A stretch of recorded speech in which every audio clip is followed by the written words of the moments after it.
Fallbrook City Council, November the 9th, 2020. Our work session is on the 2021 budget. Tonight, we're going to discuss police and fire department as well as capital. We'll do the roll call and the Pledge of Allegiance when we reconvene the normal meeting at 7 o'clock. So Melissa, the floor is yours. Okay. Let me interrupt 1 second before you get started.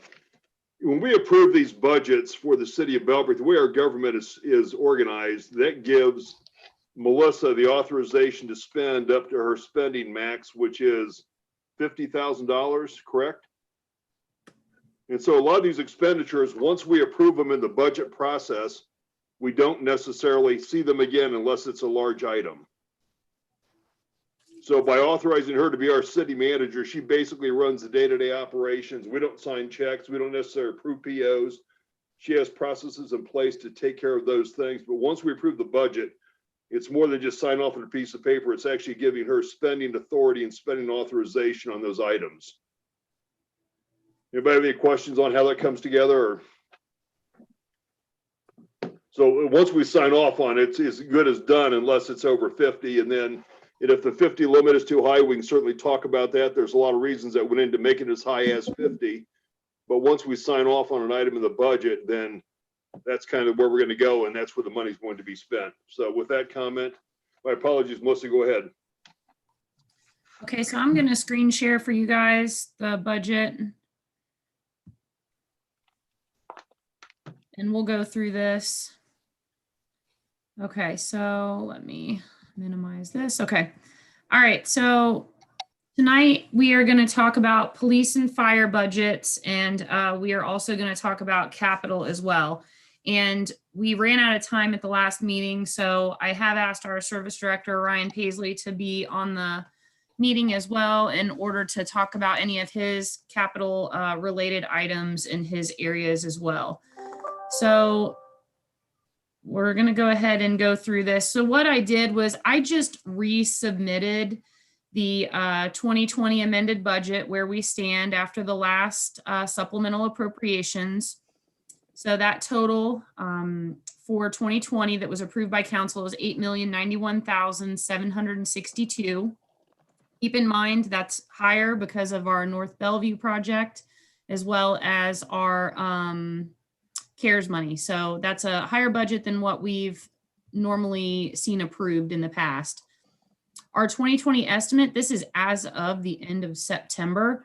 2020 estimate is looking to, our expenditures are looking to be about $7,778,136, which is a bit lower than what was anticipated and approved with our appropriations. So I did finish the end of October today. So when I do the full budget presentation, we'll have more current budget figures as of the end of October, since that month is now closed. So the 2021 budget, again, in full with everything as presented in the last meeting and in this meeting, would be $7,488,265. So again, these were the exact same figures that were in the last budget. With one exception, the 2021 budget is approximately $7,000 higher, and that's because there was an adjustment made in the fire budget, which we'll talk about. So the first budget that we're going to talk about is our police fund. So when we walked into the beginning of 2020, we had a beginning fund balance of $242,253. And so what we're looking at is an estimate at the end of 2020. So I'm going to jump around here a little bit, so just bear with me.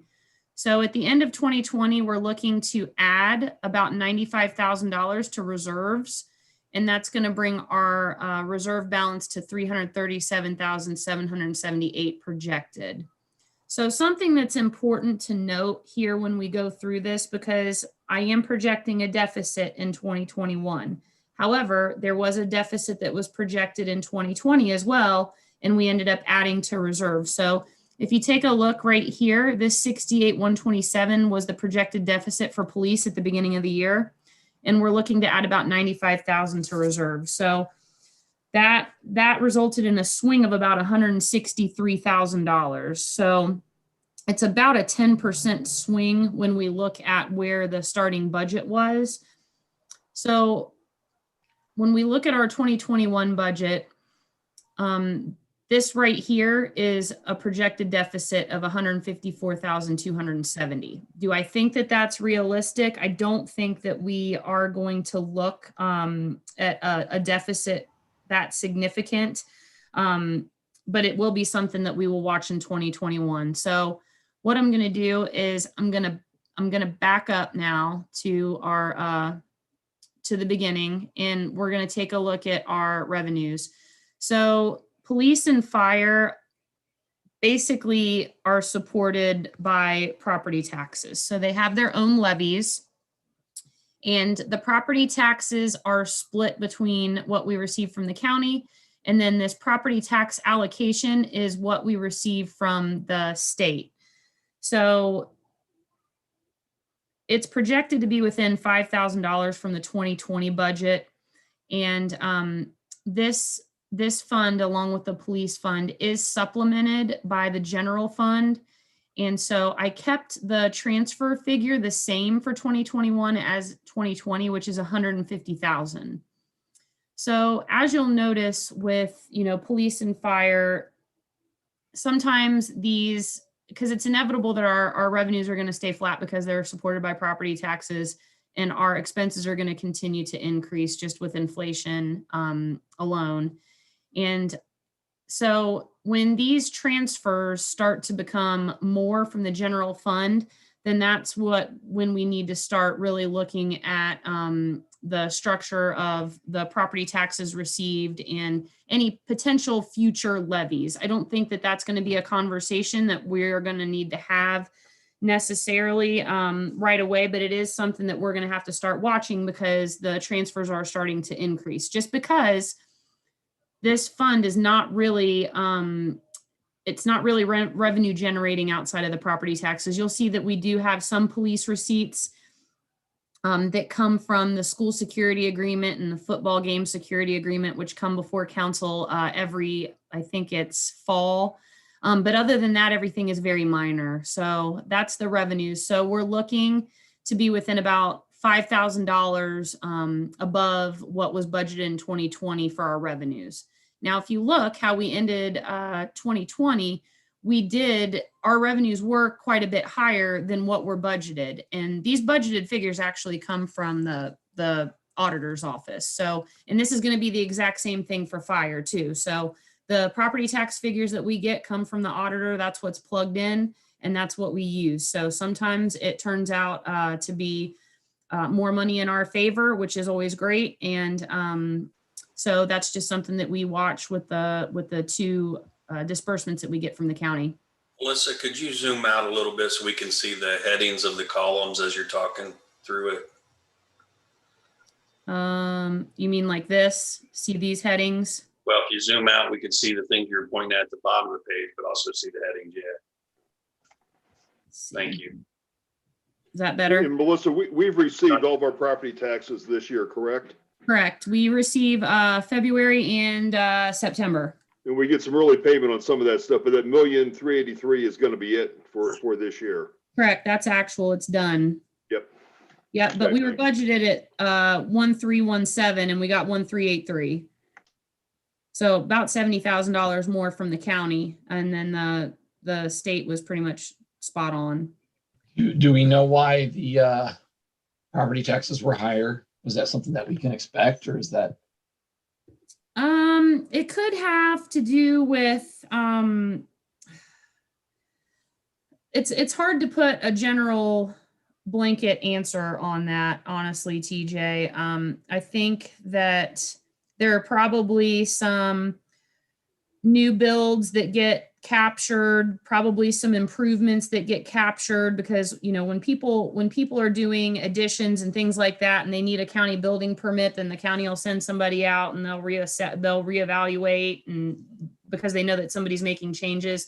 So it's probably got to do with some of new those mills. smaller things just adding up to that figure. Do we know with the current levy what the maximum property tax revenue could be? So it's based off of mills, and I would have to pull up a different chart on that. So it's not something that I have right now. So Okay. we have millage that is approved that will bring in a certain dollar amount that gets locked in. Now, sometimes that millage fluctuates based on property values and what those properties can actually bring in. So I Okay. think that so that's called our effective millage. And that's something that will actually be in the full budget presentation also. Okay. But I can send you that. TJ, one comment too is that with the revaluation that just went on as far as the reappraisal of houses, that will affect our inside millage. And that is the non-voted upon millage. The outside millage is basically fixed. It gets a little bit of movement, but in Ohio, once you approve a property tax to generate $1 million in revenue, in year one, you get $1 million. In year two, you get $1 million. You really can't profit other than under some extenuating circumstances. But we should see a little bit of a tick upwards with the increased valuation on property in the city, although it's only going to affect the millage on the inside, which is only 10 mills. And that will not be realized until 2022. So we will not see any Okay, in for good point. 2021. The Yep. figures that are in here for 2021 were provided by the auditor. That's our tax budget figures that we get back in like July. So in July of 2021, we'll know how those reevaluations are going to affect us in 2022 when it's collected. Melissa, the transfer in, is that from the general fund? Yes. And you show it was 20 or 100,000 in 2019, 150 in 2020. Is there any rationale why we wouldn't go back to 100? Well, the lower that we drop that, the more of a risk it takes of going into a deficit. So it's going in to try to stabilize. I mean, we can put 100,000 in, but it's absolutely going to go into a deficit spending situation at that point. And then wouldn't we have to go back in and adjust that periodically to make sure that we don't overspend the fund? Well, with the fund balance that we have, we're not at a risk of going into reserves at this point that would possibly expend that fund balance. So, we could eat into it a little bit, but, we don't want to see it dip down too low because then we're going to have an issue. Because we definitely don't want that. We can't make that fund go negative.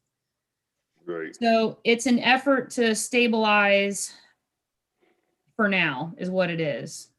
I guess the concern I have is that it's sort of a backdoor fix, in my opinion. Maybe I'm using the wrong terminology, to something that we ought to try to fix with a levy rather than just fund it out of the general fund. The taxpayers, I don't think they comprehend that,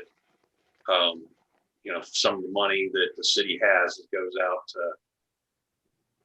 in this type of method to transfer in out of the general fund.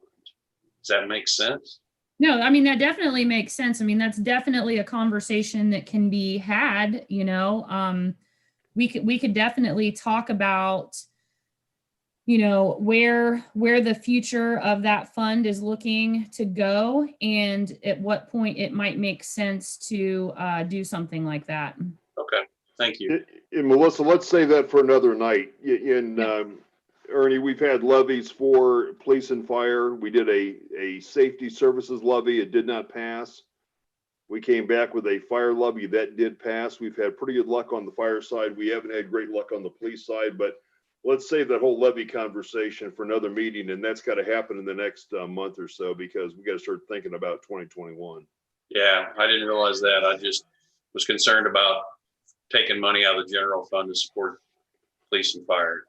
Ideally, police and fire would stand on their own, but the way it's been in Bellbrook for as long as I can remember, we've always had a general fund allocation to try to bring it back as close as we can to break even. Again, the fund is too large. We don't have to worry about it going to zero or going to negative, which would be a huge problem with the state auditor. But we try to keep it at least, on paper looking halfway decent, but it's just transferring money internally. So if we didn't transfer, we'd have more money in the general fund and less in the police fund at the end of the day. Yeah, it's been like that for years. Has it been 150,000 though for years? It's been, at least 100,000, and it's been about the same amount to the fire fund. Now, the fire fund, since we passed that levy, has actually gone down from, at one point in time was 200,000 in 18 to, it looks like 25,000 right now, or 50,000 right now. Okay. So we were parting with 300,000 back in 18. And now we've got it down to, 200,000. Okay. So not that that's good, but that's where we're at. Okay, ready for expenses? Yeah. Okay, so when we look at the comparison between 2020 and 2021 budget figures, our wages are budgeted at 6% higher over 2020. So that includes our full-time, part-time, our admin, overtime, holiday, and medical insurance reimbursement. So then when we go down to our benefits are actually lower in the 2021 budget versus the 2020 budget. And it's lower by about $4,000. There was a reduction in pension spending, but then there was an offset in higher medical insurance costs. With our last renewal, it was 11% increase with our health insurance. Our workers' compensation costs were lower. In 2020, we actually had refunds from the state as relief to local governments, and there's actually another distribution that's getting ready to be made. I just had an email from OML about that. So that's saving some money across all funds with the workers' compensation. So that's a lower budget category for 2021. So we've got our contract services here. And as you can see, this has got all of our utilities. It's got a lot of individual lines, such as our, our Lexipol, which is our policy software that is used. It's just got a number of different things in there. But when we look at it as a whole, it's about $21,000 in addition to the 2020 budget. One of the big areas is training here, our conference seminar registration. The chief had asked for a $12,000 increase in order to bring our newer officers up through a variety of training programs. There is also the other increase that we see down here is about $7,000 for the emergency dispatch. Again, our contract ran out in September, at the end of September, and we still do not have a new contract with the city of Xenia. So that's a really big unknown at this point. I'm really unsure as to how much we're going to spend in 2021 and into the future. So I'm looking for those, talks to ramp up. They've begun and stopped a number of times. So I think that Xenia is trying to figure out exactly what they're charging everybody that's involved. But we are in a contract with Sugar Creek. So those are the really two big areas that are increases across this category of contract services. Everything else is pretty much the same, but there are a number of line items there. When we look at supplies and materials, it's $1,000 difference. And there was some money shuffled around here into different things. We've got, let me see here. We added, we reduced miscellaneous supplies and let's see, and then we added some money for personal protective equipment. So we just did a little shuffling there, which was a net effect of about $1,000 over the 2020 budget.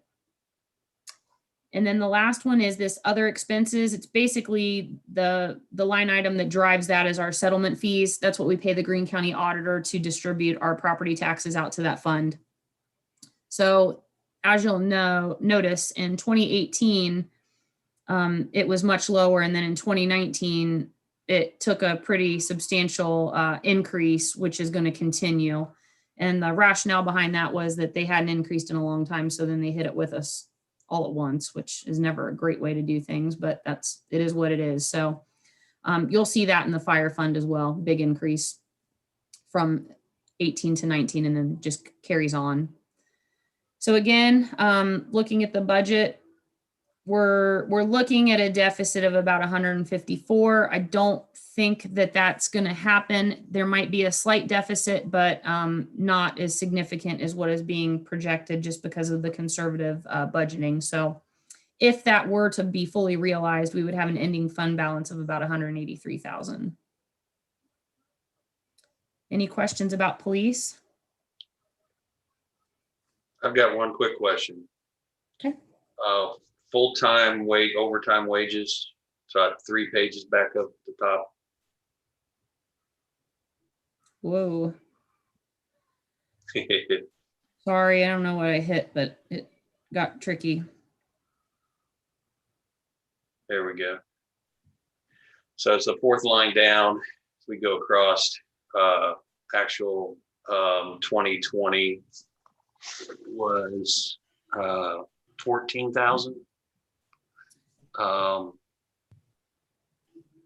Well, that's actual as of the end of September, and that's basically because of our, Okay. So that's roughly 3/4 of what we'll spend. I'm just curious, why would we, and I'm just learning here of the way you set numbers.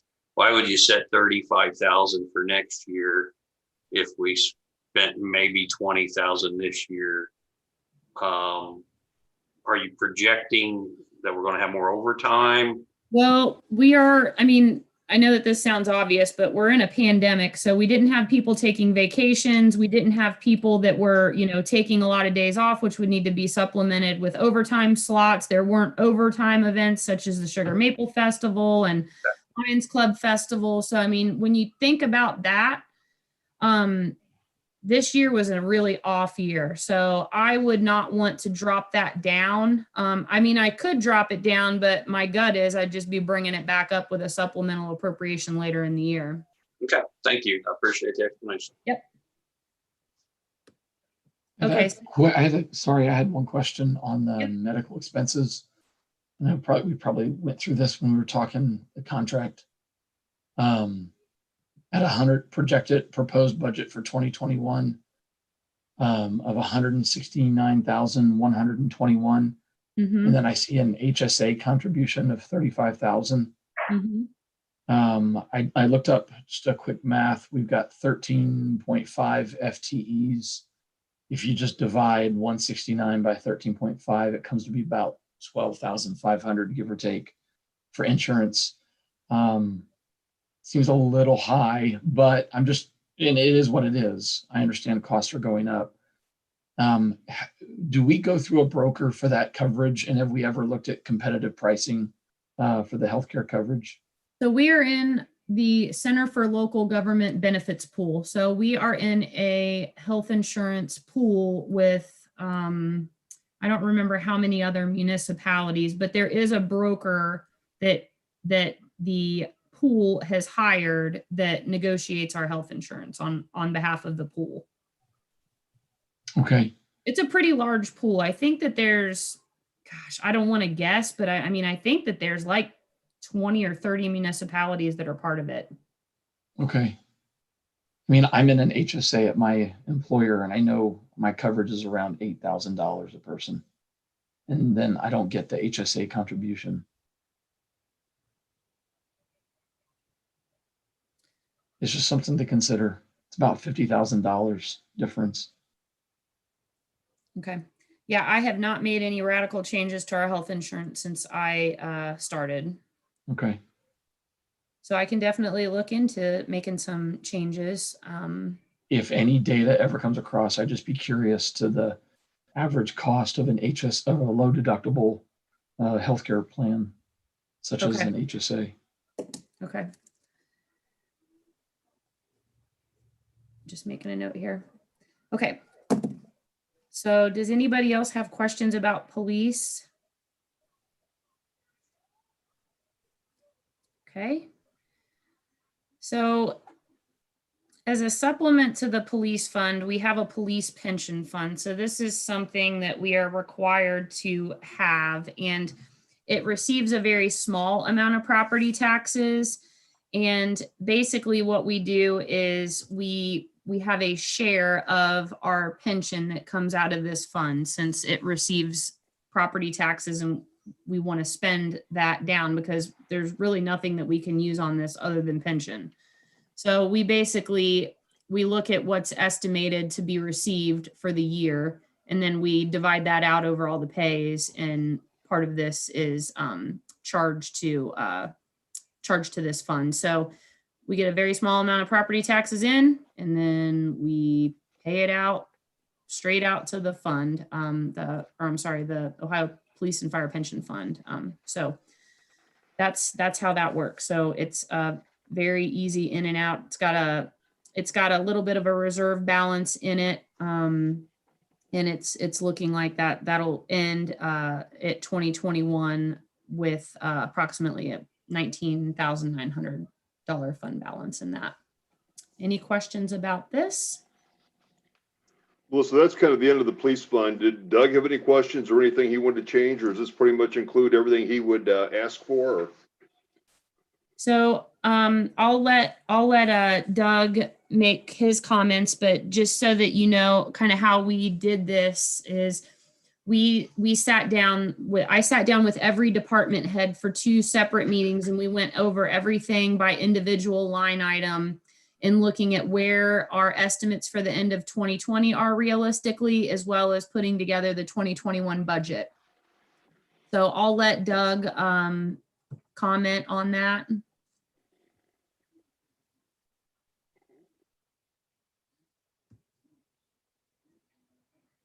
I don't know if he's muted or not. Oh, there we go. How's that? Can everybody hear me? Yes, the budget process is for me always a little bit of angst tied to it, because I'm very cautious with how we spend the money, the budgeted money that you approve us every year. So this year, it was a big increase in training, as you saw. And that's only because we've had some turnover, and we have some people that are going to be, that have left or are going to be leaving. And they have certain positions like a FTO or a defensive tactics instructor, first line supervision, just all these different types of schools that we need to get people into. So it's very important to spend this money. I think it was a uptick of it was like 11,000, I think. So that's where you're going to see that the biggest change for what we asked for this year. Now, something that we did this year, a cost savings that helps offset some of that, I think, is we had a Leeds terminal in our building. So we had made arrangements to have that removed, and that saves us almost $7,000 a year to do that. And we can still go about our business and still do things with a small workaround that Captain Carmen came up with. So I feel good about what we've done, and I really am thankful for the city manager for taking the time to go through the budget line by line. And we met a couple of times to make sure it was all good. So I greatly appreciate that. So you're happy with the budget and everything that you want within reason is in it, right? Yes, sir. Yeah, it's fine. Okay. I greatly appreciate it. Yes. Okay, good. Thanks. And I appreciate you being here for that feedback, just to know that, you're happy with what we have and where we're at right now on it. Absolutely. Thank you. I just have one question, Doug, on, you have a lot of schools going on. And we talked about the overtime, will that affect that, or is that already built in? Yes, it will. It will affect overtime, because if there's officers on midnights or evenings that need to go to school during the day, we need to backfill that time, so that would apply. And it's not like we had not tried to budget this before. We tried to get a lot of these schools done this year, but COVID kind of changed all of our plans for everybody across the country. So we weren't able to do that. So it's almost like a kind of a double 2 years packed into one. That's why the cost is higher than in years past. But to answer your question, it would impact that to a degree, yes. Okay, thanks.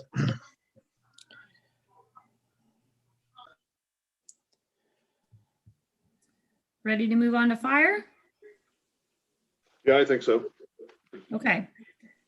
So what I'm going to do is I'm going to start with the bottom line first, just because I feel like that's a little bit easier to frame up the discussion. So fire, if we look at 2020 compared to 2021, the 2020 original budget was set to be at a deficit of 74,000, and we ended up adding 48,840 to reserves projected at addition to reserves, which will bring our fund balance to approximately 323,303 walking into 2021. So I do have a projected deficit of 167,621 with fire. And if we compare that to the swing that happened between the 2020 budget and the estimate end of year addition to reserves, that was about $138,000 swing. So this is likely to go into a deficit of some sort. So it's likely not going to be as large as what's being projected right here, but it is likely that this is going to go into a deficit. So that's definitely going to have to be a discussion that we're going to have. It sounds like we'll probably look at police and fire and do some projections and have some discussions about how to handle these deficits moving forward with both police and fire. But like I said, it's not likely to be as dramatic as that, but it is looking like even if we do have a swing similar to what we did in 2020, that it would still likely carve into reserves a little bit. So when we look at our revenues, it's projected to be about $27,000 higher than the 2020 budget. Again, fire receives the majority of their funds from property taxes. Now, I know that this amount looks smaller than this, but what we have to do is take the state received property tax and we add in the county received property tax. And it's actually an increase, a slight increase. So I might have to adjust this split after we start to receive them, but it is not a decrease. It is in fact a small increase over 2020. So the difference with the fire fund is that they do receive EMS transport fees. So those are here and they're projected to be about 105,000 is what we have budgeted for 2021. So police does not have that that nice little cushion from fees that they have built in like fire does. Other than that, the rest of it really is just the property taxes and some other small things. We do have a transfer in that I did increase by 25,000, and it could honestly be increased more to help stabilize that. You can see it was 200,000 in 2018. Then we had the levy that passed. We didn't have to supplement it at all. And then we had to start supplementing it again in 2020, and then that's going to continue.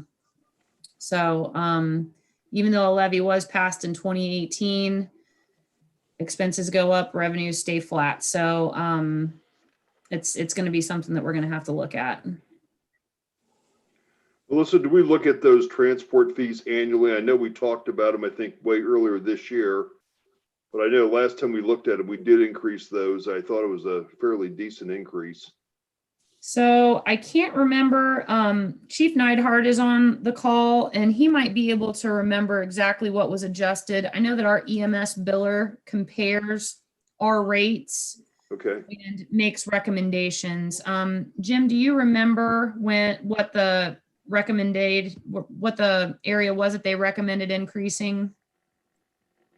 I think the last time it was for what we charge for mileage. It wasn't, I mean, it was more for mileage, but that's not a significant part of our fees that we collect. So I believe it was for mileage went up to match what their other clients charge. Okay. That's right. I couldn't remember what it was. So our biller will make recommendations, and that was something that they did, and we did change and bring to council this year, actually. That's what I thought we did. Yeah. Okay.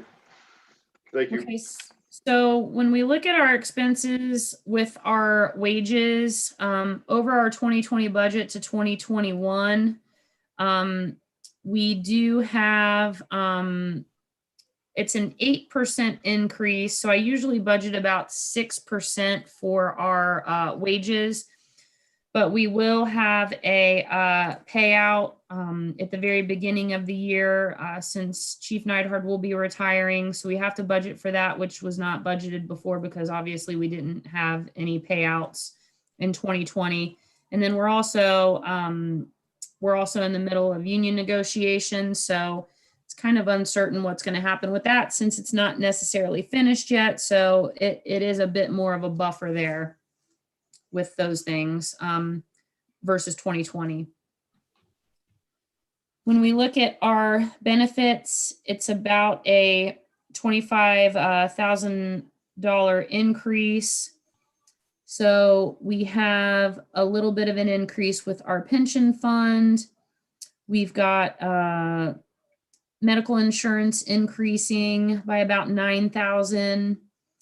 And then we also have uniforms increasing by about $6,000. And I know that the chief wanted to add money in there for dress uniforms for full-time firefighters into that. So those were the notable increases with the fringe benefits. Any questions on that stuff? Sorry for a late comment, but I was just doing some research real quick to a comparable city on fees for services for fire runs. I have some data on Tip City. Now they lump in township and city runs. They're collecting somewhere on the order of $650,000. That's for city and township. And I'm just curious, and add another $60,000 for fire runs. This is fire run contracts. Have we looked at comparable budgets to other cities and what they're getting in fee for services? I have not. I don't know if the chief has or any of his staff. I could let him answer that, but I know that I have not personally. Okay. So there's a significant difference. Now, I don't know all the intricacies of, comparing us to other cities. I do know Tip City spends about 1.2 million on their fire. I don't know how they're getting those fees. Just curious if we're under billing. Thought it would be worth looking into. Absolutely. We can definitely do that. Okay. I don't know for sure, but I think a lot of those fees has a lot of, like your insurance, you go to the doctor, they contract you to a certain amount. I think that's how, like Medicare, Medicaid, they probably have set standards they pay. But I'm not positive on that. And that is not something Correct. that. Yeah, we charge per removal. So we run about 750 calls, but not all those are removals. So they wouldn't be charged for those fees. So a lot of it is based on the call volume. And ours is relatively low. And then it has also to do with what type of call you have, whether that's an ALS, advanced life, support one or two, they get more money as well. And then it's also based, again, at what Medicare or Medicaid will pay beyond regular insurance.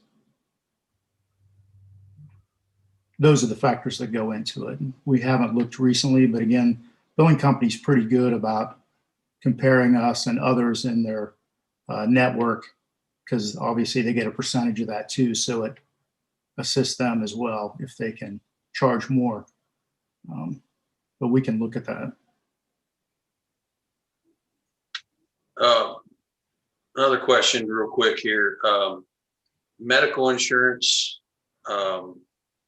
seems to be going up quite a bit from actual. You said something about contract negotiations. Is that something that's gonna, I mean, it appears to be like 30% increase.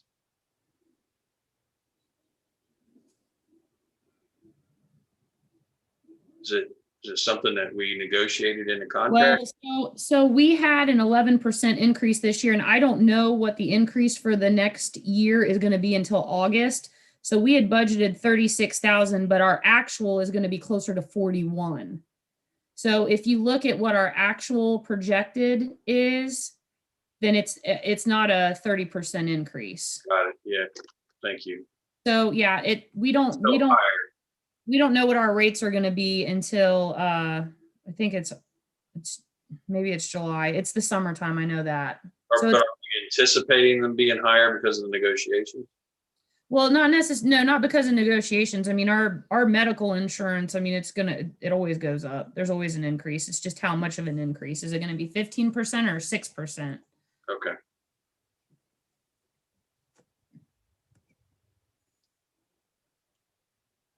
Any other questions on this page? Okay. So we're going to look at the contract services, which is the largest kind of category of expenses. So we are going to spend about an additional 20,000 over the 2020 budget. Most notably, that is an increase in our Marks radio fees. So that is radio maintenance and fees going from 7 to 21. So that's a pretty significant increase.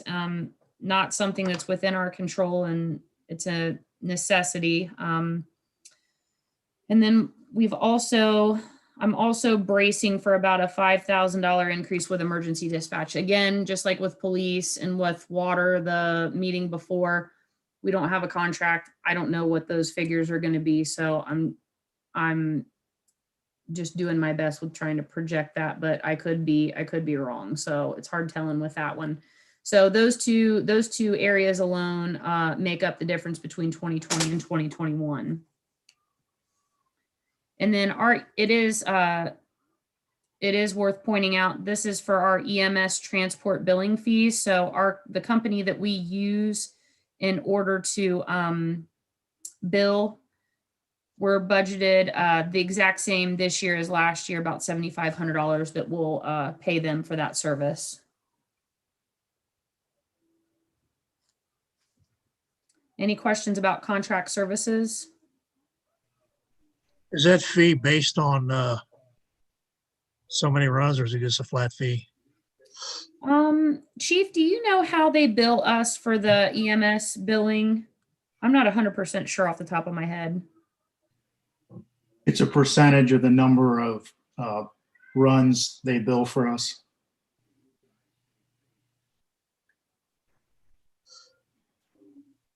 Any other questions about contract services then? Okay, we're going to take a look at supplies. So this kind of splits between two screens here. I've got about a $4,000 increase with that.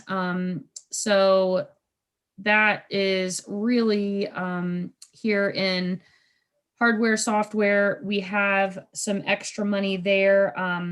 That's an extra $2,000 that was added in because we need a new license for our ID card software. So council may remember right before the shutdown, I had made, I'd had the fire department make ID cards that indicate all of you as council members. So that software actually has a license that we'll have to pay for. So that is what that is for. And then there was also an additional $2,000 in PPE as well. So that makes up the difference of $4,000 with that from 2020 to 2021. And then again, we'll just finish this out. This other expenses, again, the main driver is the settlement fees. That's what we pay the auditor to distribute our property taxes to that fund. So that's the fire fund. That's what it's looking like.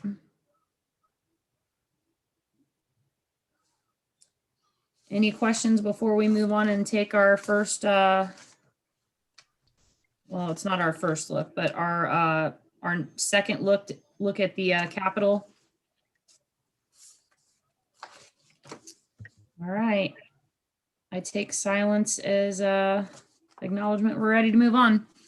So this is the same format as everything else. This is our capital improvement fund. It shows money coming in, which is a transfer from the general fund. And then these figures are broken down into administrative, service, police, and fire. So the general fund pays for all of our capital expenditures. So our police cruisers, any fire equipment, all of that comes out of here. So those funds, I don't know if they ever have been able to support their own capital expenditures, but the way that it currently stands and has stood for a while is the general fund supports those capital purchases. So this budget has them broken down into the 4 different departments. And then this sheet that we're going to look at here with the typo I just noticed right here, this gives the detail for those figures. So we have 3 different funds that are going to have capital purchases come out of them. The streets fund is going to see a portion of the paving. So that's a quarter of the paving for 2021. And then the capital improvement fund, which is tied into all of the figures that I'm about to go over, all tie in right here. So the capital improvement fund is divided out again. Administration, we've got some police, fire, and admin workstations, which we now have on a regular rotation. And then we have service. So annual street repair, 150,000. We are earmarking money every year for for culvert relinings. And in 2020, we're going to do Crescent Court. And then we also have some money in here for some downtown improvements broken into phases. We have downtown street lighting busted into 4 phases at 65,000 apiece. And then crosswalk installations. We've got 3 years of crosswalk installations, which should bring us up to an adequate number of crosswalks in the downtown. And then police and fire. So we'll just go ahead and knock fire off the list here because they've got a very small radio need of $3,000 and then furniture and miscellaneous fixes for $2,500. So fire department's got $5,500 in expenditures for 2021, very minor. And then when we come back up here and look at police, we've got 2 cruisers as well as the equipment for those cruisers just coming in at just short of $100,000 for those 2 to be fully outfitted. We also have some money for weapons, portable and mobile radios, speed monitoring equipment, and furniture and fixes. So we had talked about water at the last meeting, but I'm just going to show it again just for conversation, just because we did not have a lot of time. So again, we have some money that comes out of streets, some money that comes out of the capital improvement fund, and then all of the water capital purchases actually come out of the water fund. So the big ticket item is that Bledsoe Drive water tower exterior painting there. So total capital purchases across all funds for 2021 total $640,000. 189.5 coming from water, 400,500 coming from the capital improvement fund. And then we've got 50,000 coming from streets.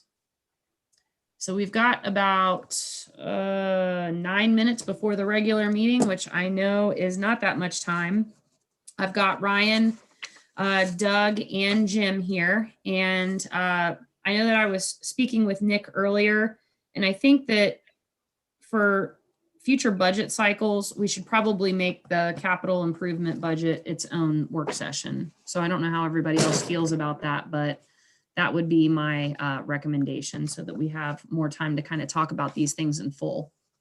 Well, so that could be a good idea, but also keep in mind that anything, under $50,000 automatically happen, and anything over 50 we'll certainly talk about. I guess the only comment I had about the capital we looked at tonight, it seems like the fire is incredibly low. I know Jim is still on the call. I didn't know if he was comfortable with that number, if that's something that he's okay for right now, and possibly his successor may come in and try to change it on us and beef it up a little bit. Yeah, so one of the reasons that's so low is because we had some projects that we had in the capital budget that got financed through the CARES Act. So those came out of that budget. Okay, good answer. And so the other thing for all of you to realize is Deputy Chief Pizarro has been in on all the budget meetings. So he's well versed in how this budget was put together and all that for when I'm not here. Thanks, Jim. Can I make a suggestion? I mean, I know we don't have a lot of time tonight, but, and I also know we have to approve this budget at our next meeting, but I think there needs to be more discussion on the capital budget for next year, simply because there are a lot of moving parts going on in the city right now related to a couple things: possibility of a remodel of the fire station, Little Sugar Creek project. And while they're all separate projects, the funding sources to pay for them are all coming out of the same place. So I would propose that we maybe approve the budget without the capital budget being approved, hold a work session early next year. Well, a couple things that'll accomplish: we'll have our new fire chief on board by then, and then we can give some serious consideration to what it is that we're doing. I mean, I don't have any issues with a lot of the things that are on there, but I'm concerned that if we decide we want to remodel the firehouse and we do have to put some money into Little Sugar Creek, that it's all got to come, paying for that's all got to come from someplace. And I just think it would be prudent to have a more detailed discussion once we have more information. I don't know what everyone else thinks, but that's my thought. Nick, I would definitely support that.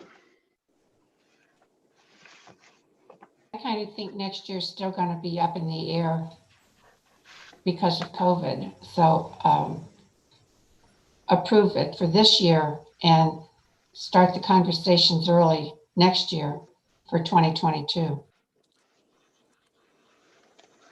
I agree with having a conversation on those.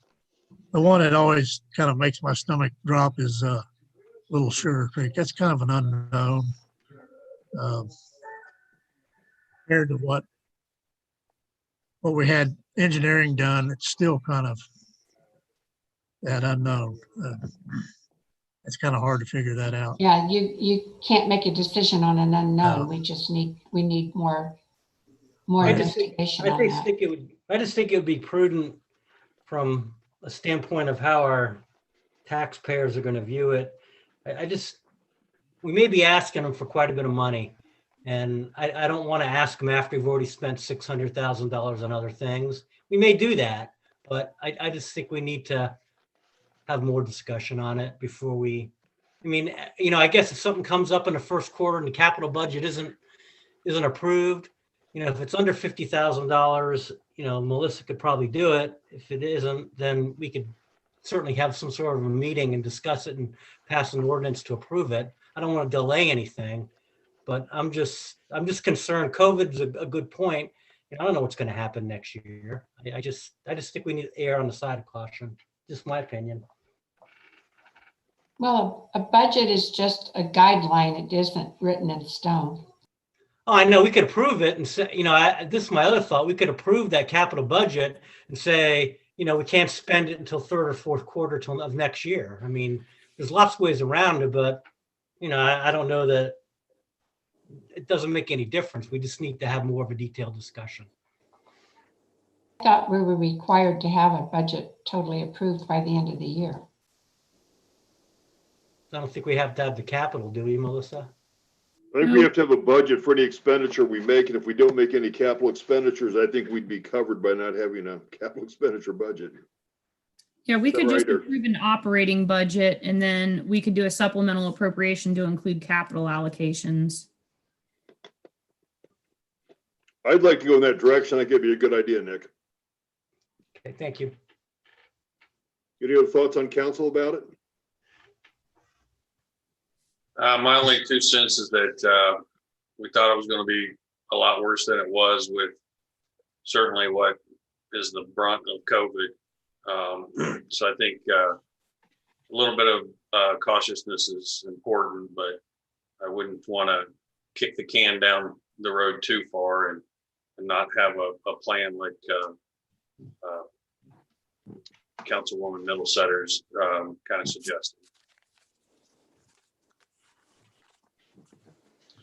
And this is just on one line item, but in 2024 with ladder engine replacement at $850,000. Is there any way that that amount can be distributed across more than 1 year? I would let the chief answer that. I don't know if- I believe there are lease programs. I'm not familiar with those types of programs, but I'm guessing there's ways to finance that out over several years than just one lump sum. But I don't quote me as the expert in that. No, that's fine. It just, if you look at the capital improvement budget in 2021, it's total of 400,500, and then it goes up to 1.3 mil in 2024. If there's anything we can do to try and level that out a little more, I think that might help. God forbid we got hit in 2024 with a Little Sugar Creek repair bill that just really amplified things. And we don't know what that bill's going to be. I mean, and that's my whole point. I guess if Yeah. I knew Yeah, what Little Sugar Creek was going to cost and how we were going to pay for it, that's definitely a taxpayer deal. I mean, and if we're going to ask someone to spend an additional $300 or $500 a year in taxes to pay for Little Sugar Creek, I'm not sure they're going to say, well, why are you buying this, or why are you buying that? Why are you doing, a water tower repaint? I mean, I just think it all plays together, and people might ask those questions. I'd like to know what it is. We've not had any discussions. I mean, it's fine. A new fire station would be great, but $3 million is a lot of money, and we're not writing a check for it. It's going to be a bond issuance, and there's going to be interest and principal due on that. So, and someone's going to have to pay for it. I will add with Little Sugar Creek, we did have $50,000 for the borings to understand the underneath of Little Sugar Creek. And I've been working with our engineer, and I was hopeful that that boring would have went out to bid by now, and I have not gotten an update. So I'm still hopeful that by the end of the year, we will have those borings completed. I really hope. So that's where that is. TJ, if I could comment on our ladder truck expenditure, and I hope I don't offend the chief by saying this, but certainly that's something we're going to look at long and hard before we decide what to do. I know there's a number of cities that have gone away with the ladder truck from the standpoint of they don't have enough high-rise buildings, et cetera, to use it. I know it's still valuable to use on a two-story house to fight the fire from on top, but I know a lot of communities have reevaluated, the purchase or acquisition of a ladder truck, and I presume primarily what brings the discussion to the table is cost. okay. So just so I'm clear, am I bringing just an operations ordinance to the next meeting? Are we tabling capital until after the first of the year, or am I folding in capital too? I say just bring in the operational, but that's just me. And I don't know about what Ernie, TJ, Lane, Yeah, Forrest, Dave. that sounds We'd like a like to good bring in plan. capital, or bring in just the operating, but let's set a date for capital no later than, the end of second quarter to assess where we're at. If not, maybe early in the second quarter. End of second quarter? Early in the second quarter. Okay. I'm thinking like April timeframe, kind of understand what's going to happen because we're still, 60 days out. If we can push back some of those expenditures, maybe we'll know where we're at. If we know where we're at with regard to COVID earlier in Q1, maybe we can go ahead and move at that time. So have meetings before April to make a decision in April-ish. Exactly. Yeah. Okay. I don't think we're going to be out of COVID until Q3. Well, we can at least make the decision to start If we spending look some at the money in history of the Q3. 2018 flu, we're not going to be out of it by April. No, I agree. Okay, so just operations for budget at the next meeting. That's what the ordinance will contain. Okay. And then let's have a work session in early 2021 to go through the capital so we know where we're going on that, and then we can push that through whenever it makes the most sense. No later than early second quarter. All Is right. that good with everybody? Yep. Yes. Okay.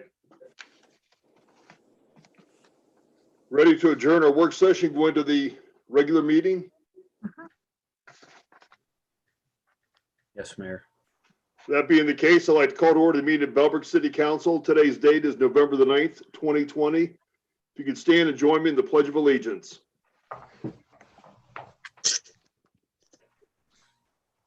I pledge allegiance to the flag of the United States of America, and to the republic for which it stands, stands one one nation, under God, indivisible, indivisible, with with liberty liberty and and justice. justice for all. Thank you. And Pam, if you could call the roll. All right. Mr. Hoke, Present. Mr. Havens, Here. Dr. Van Veldhuizen, Present. Mr. Greenwood, Here, Mrs. Middlestetter, Here, Mr. Edwards, Here. Mayor Schweller. Before you have the minutes of the October the 26th meeting, does anyone have any changes or corrections? No, Mayor. Seeing none, I declare those minutes accepted and approved as submitted. Next item is mayor's announcements. I just have two brief items for tonight. First off, I want to thank Deputy Mayor Edwards for handling the meeting on October the 26th when I was out of town. I did watch it on YouTube. It was a good meeting, and Nikki did a great job on running the meeting without me being there. So thanks so much. Thank you, Mayor. My pleasure. Thanks. Secondly, I just want to make a note that Wednesday, November the 11th is the observance of Veterans Day. And I know we have a number of veterans and active duty military in the Bellbrook community. We also have veterans on city council. On behalf of the city of Bellbrook, I want to tell our veterans and active duty military, we appreciate what you've done and we want to thank you for what you've done for our country. If anyone on council has anything they'd like to add, I would ask that you do so at this time.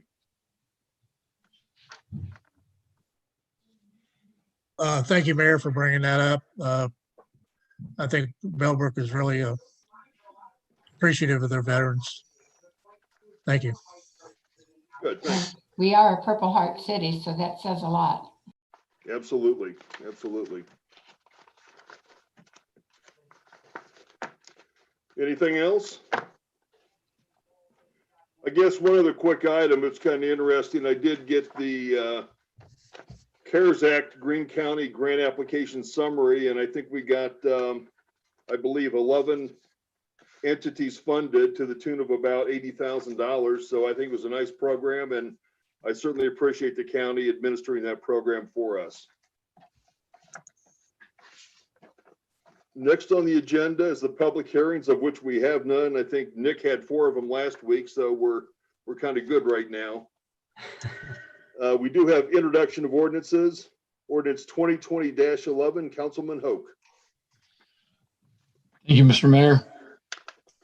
Ordinance 2020-11, an ordinance repealing old Part 2, Title 8, Boards, Commissions, and Committees of the Bellbrook Municipal Code and enacting a new Part 2 titled Title 8, Boards, Committees, Commissions, and Committees of the Bellbrook Municipal Code. And I apologize, lost my voice a little bit. Whereas Section 8.01 of the Charter for the City of Bellbrook authorizes City Council to create, change, and abolish boards and commissions not specifically established by charter, and whereas by prior legislation and in accordance with the charter, City Council establishes the Park and Recreational Board, Youth Advisory / Action Board, the Bellbrook Tree Preservation Committee, and the Records Commission. And whereas the Park and Recreation Board, Youth Advisory / Action Board, and the Bellbrook Tree Preservation Committees have all been inactive and unused for an extended period of time. And whereas the Records Commission Board is still an active board and maintains its utility to the City of Bellbrook. And whereas the Bellbrook City Council wishes to abolish the Park and Recreation Board, Youth Advisory / Action Board, and the Bellbrook Tree Preservation Committee due to their sustained inactive status and lack of use. And whereas the City of Bellbrook will continue to have a board Records Commission Board due to its active status and usefulness. Now, therefore, the City of Bellbrook hereby ordains Section 1, the old Part 2 Administration Code, Title 8, Boards, Commissions, and Committees of the Bellbrook Municipal Code be and hereby is replaced. Section 2, the new Part 2 Administration Code, Title 8, Boards, Commissions, and Committees of the Bellbrook Municipal Code be and hereby is enacted to be read as set forth in Exhibit A, which is attached hereto and incorporated herein by reference, with deletions shown by strike through and additions shown by italics and underlined. Section 3, it is hereby found and determined that all formal actions of this council concerning and relating to the adoption of this ordinance were adopted in an open meeting of this council, and that any and all deliberations of this council that resulted in such formal action were in meetings open to the public. In compliance with all legal requirements, including but not limited to Section 121.22 of the Ohio Revised Code. Section 4, this ordinance shall take effect and be in force from and after the earliest period provided by law past this day of, so on. Thank you, TJ. Welcome. Okay, so this is pretty obvious. This might look familiar because the boards, commissions, and committees was something that was also updated at the previous council meeting, where the guidelines for members of boards and commissions and committees was folded into this exact same Title 8. But when we did that, we noticed that there were unused boards that were old and have been inactive for some period of time. We actually couldn't find when they last met. So the Records Commission is the only active committee or the only active board that is actually a part of that ordinance. So just a housekeeping issue where we were just going to go ahead and abolish those. And I did speak with the mayor about that ahead of time before I brought this to council. So that's exactly what this ordinance is doing.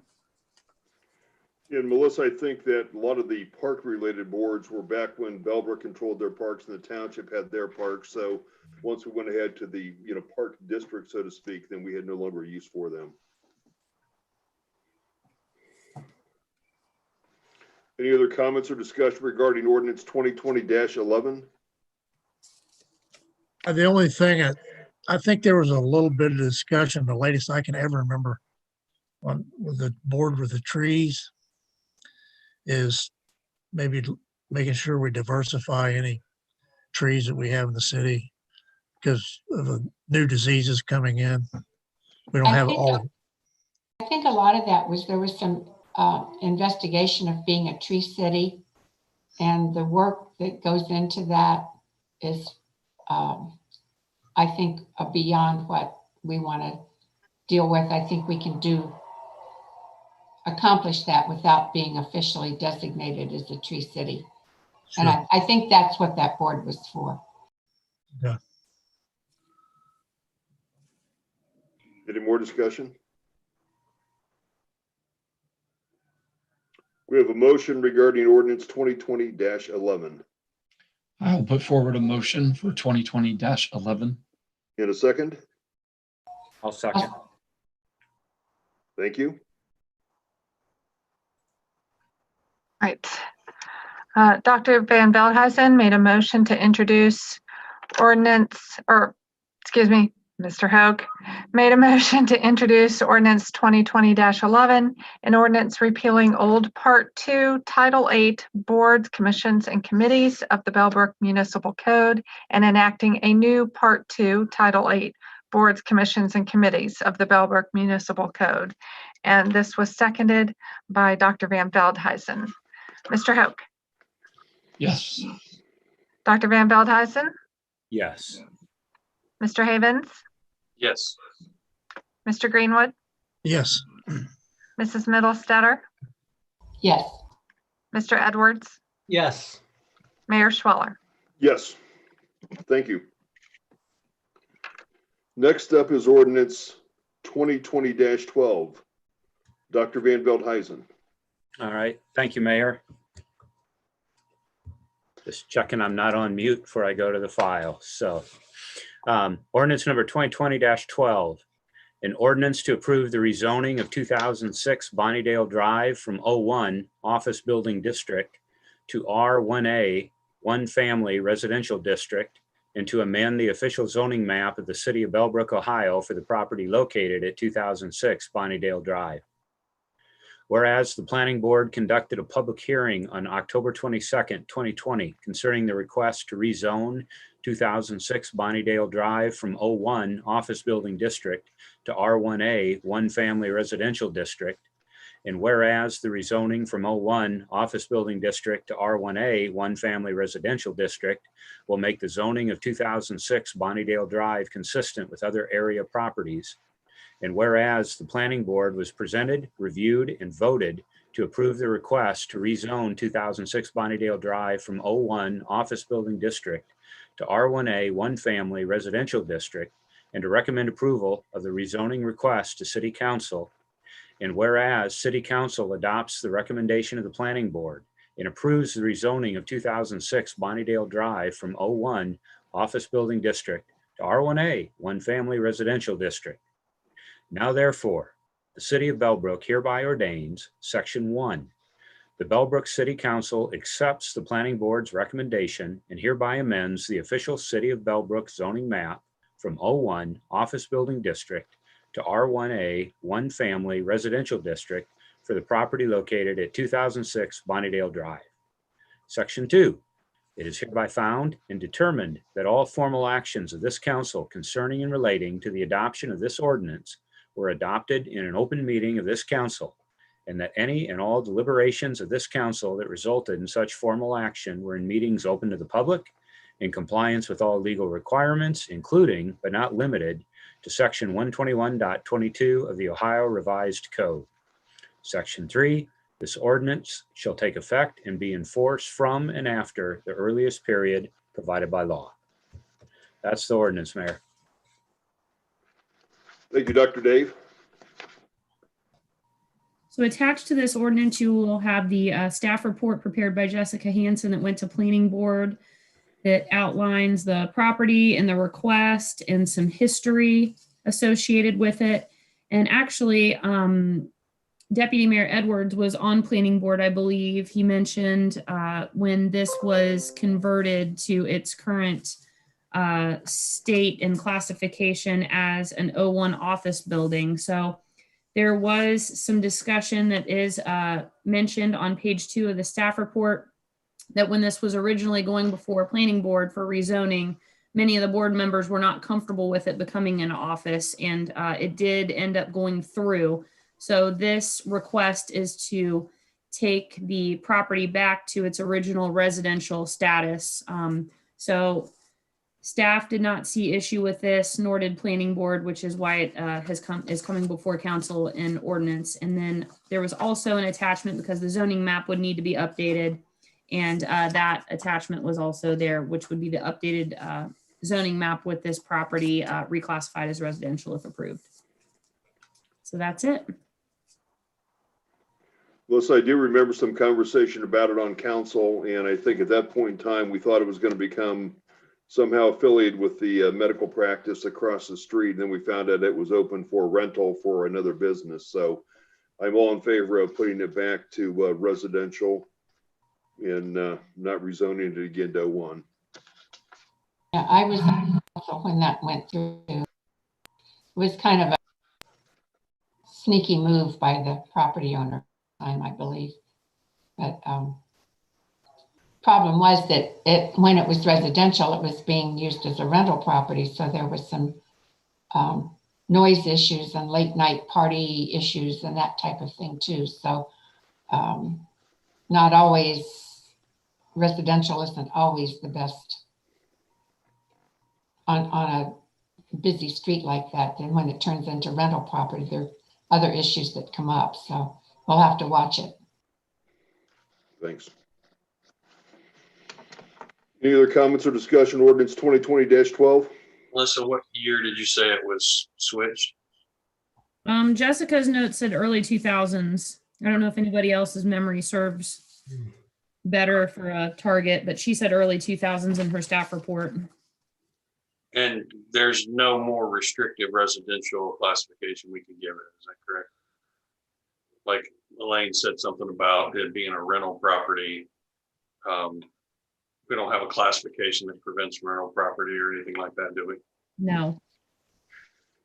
I think it was a lot later than that because I was not on council in 2000 and I remember hearing that proposal.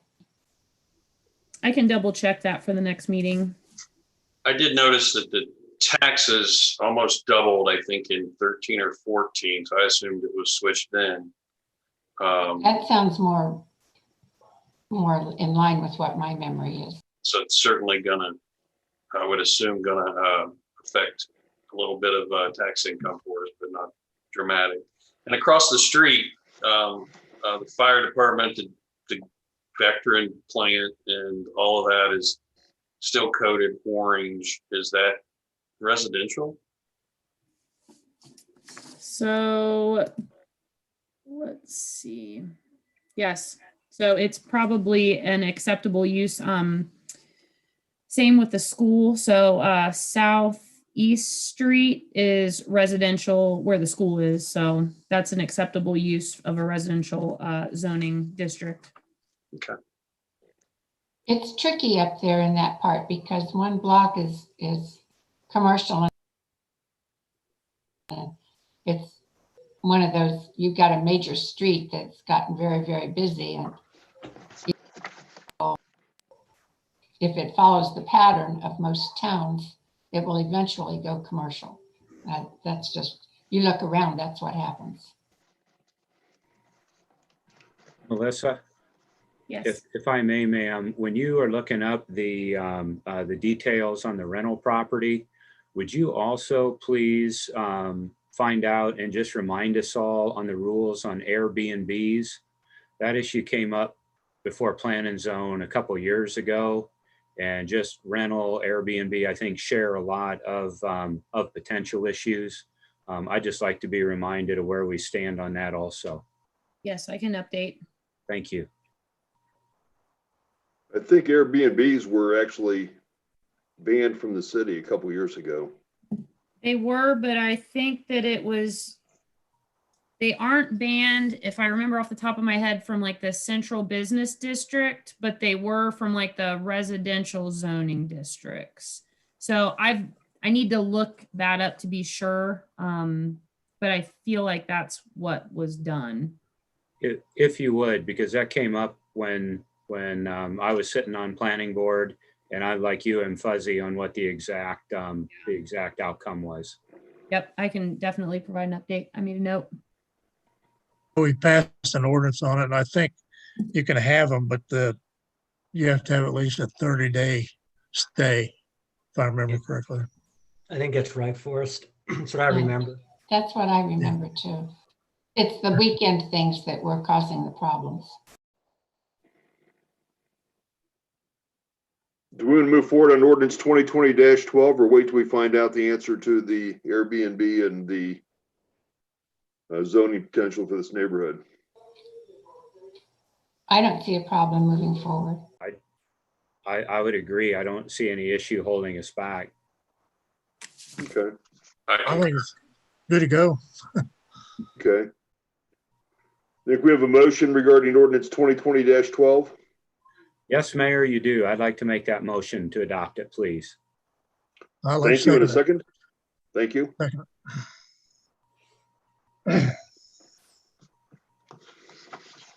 All right, a motion was made by Dr. Van Veldhuizen to introduce ordinance 2020-12, an ordinance to approve the rezoning of 2006 Bonnydale Drive from O1 Office Building District to R1A One Family Residential District, and to amend the official zoning map of the city of Bellbrook, Ohio for the property located at 2006 Bonnydale Drive. This was seconded by Mr. Greenwood. Dr. Van Veldhuizen, Yes. Mr. Greenwood, Yes. Mr. Hoke, Yes. Mr. Havens, Yes. Mrs. Middlestetter, Yes, Mr. Edwards, Yes, Mayor Schweller. Yes. Thank you. That's the end of our introduction of ordinances. We do have a resolution. Resolution number 2020-BB. Deputy Mayor Edwards. thank you, Mayor. Resolution 2020-BB, a resolution to find that expenditures of the city of Bellbrook related to COVID-19 are considered eligible according to the mandates outlined in House Bills 481 and 614. Before I get into it, or in lieu of getting into it, I spoke to Clerk of Council earlier, and due to the length of the resolution, I would like to make a motion to read it by title only. It's rather lengthy. It's 2 pages long, and a lot of it is repetitive. But basically, it just talks about what the responsibilities are to the city related to our expenditures of CARES Act money. So I'd like to make a motion to approve resolution 2020-BB, a resolution to find that expenditures of the city of Bellbrook related to COVID-19 are considered eligible according to mandates outlined in the House Bills 481 and 614.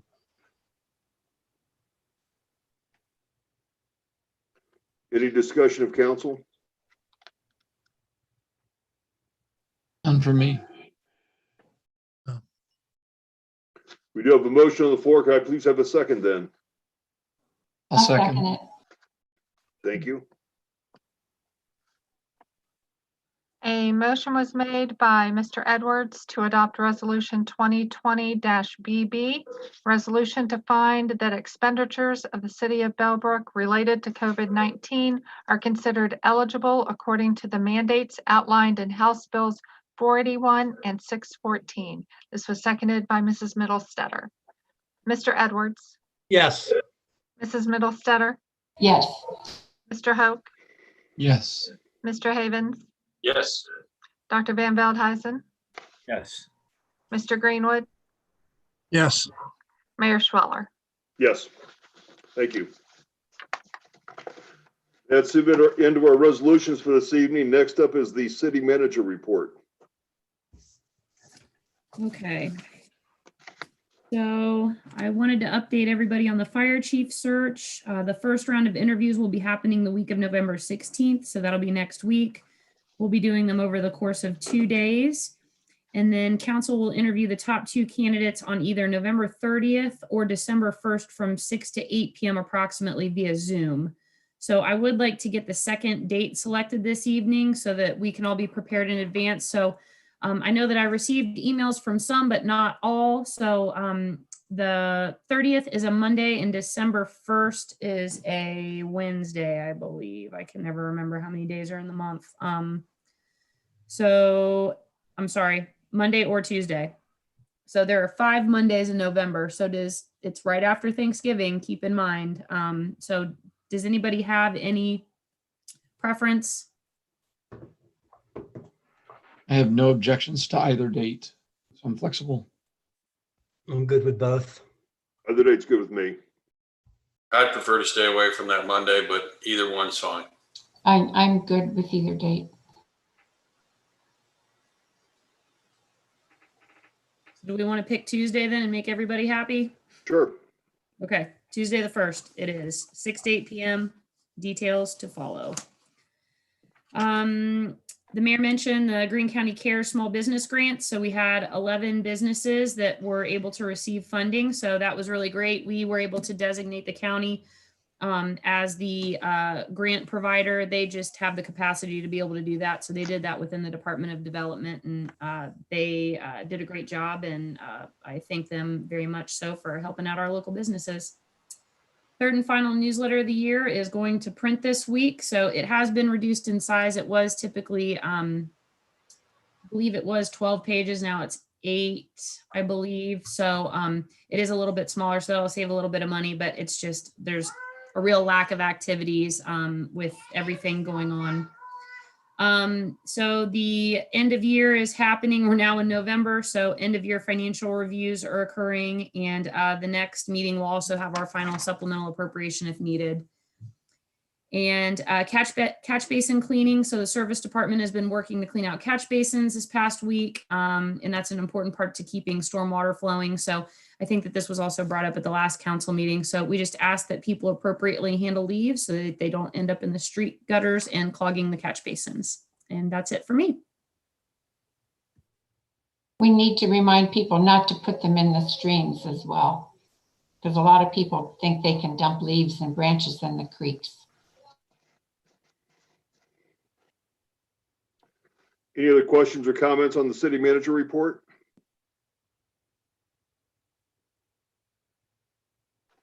Thank you, Melissa. Moving on, we have no old business.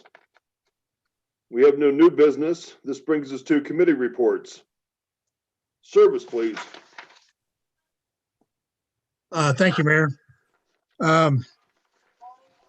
Service Department is going to be installing benches at the library and I think at the city building. So the city building bench will be for people that want to use the Wi-Fi, and the library will be help with social distancing. And this was all CARES money. And so we're moving forward with that. And the thing on the leaves, the service department, I never really thought about. Ryan was talking today about they use a sweeper truck, and we're lucky that we don't have freezing weather this time of year. So they've really been able to expedite what they've been able to do since it's not freezing. And so they're getting way ahead of that. I think we're all kind of using this weather as we can. It's a blessing. Absolutely. Absolutely. So, and he did mention that if you do call a lawn service to pick up your leaves, they do it with a lot of times with a big truck and a hose to put your leaves in your yard, not on the curb or the street, kind of like we do with regulate the signs, but they can still pick up your leaves out of your yard that way. The street's open. And that's all I have. Thanks. Thank you very much, Forrest. Safety. Nothing specific from fire and police, but I did just have a question with the rise in COVID cases that we're seeing. I've seen some concern on social media. What is the threshold that we would see parks closed again? Does anyone know what that Last policy time would? that was an Ohio Department of Health mandate, the last time that they closed. Okay. That's all I wanted to know. So I'd have a appropriate answer to give. Thank you.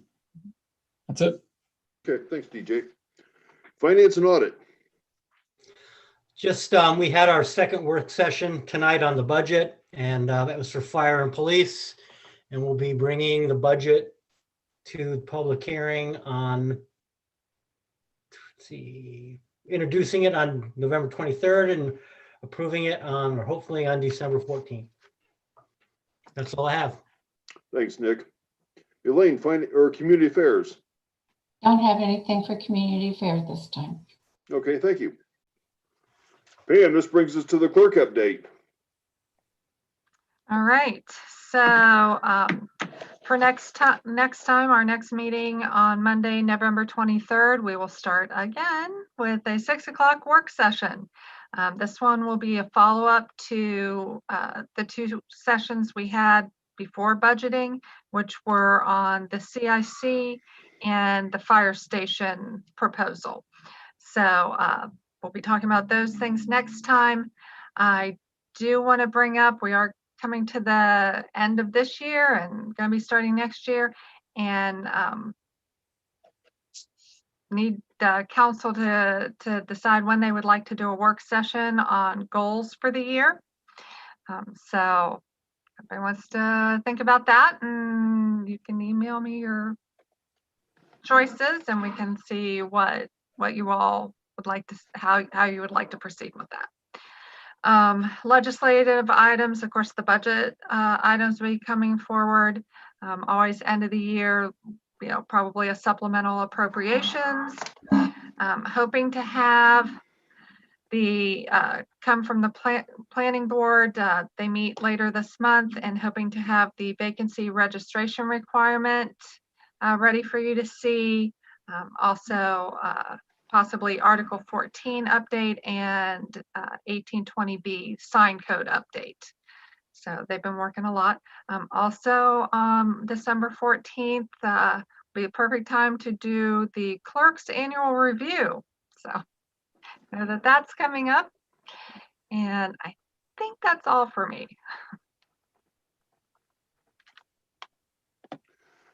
The other thing, keep in mind, thanks Pam, is that as we get into probably March, I know we have the updates from police and fire and so forth. Let's make sure we schedule something for the capital budget approval, or at least the work session on capital budget.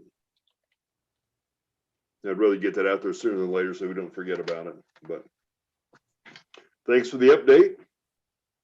This brings us to open discussion. First, we'll start with council. Forrest Greenwood. Thank you, Mayor. I just had a couple of things. I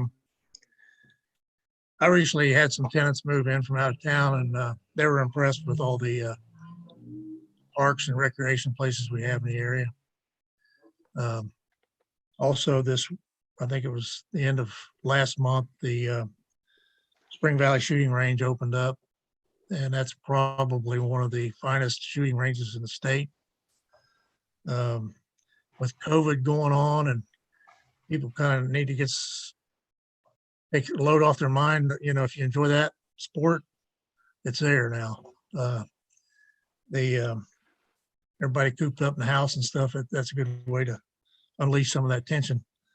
And just to let you know, tomorrow's Marine Corps birthday. That's all I have. Thanks. Very good. Thank you. Ernie. Thank you, Mayor. Just a couple quick comments. I did notice that Bellbrook schools sports really kind of knocked it out of the park this year, and so I wanted to give them some credit. The girls tennis doubles team, Natika Aurora and Maya Brink qualified for the state tournament. First time in Bellbrook High School history the female tennis team qualified for state. And they're a junior and a freshman, so they'll be back next year. Boys cross country were SWBL champs. Takumi Ford, SWBL champ second year, set the record and finished 4th at regionals and finished 3rd at state.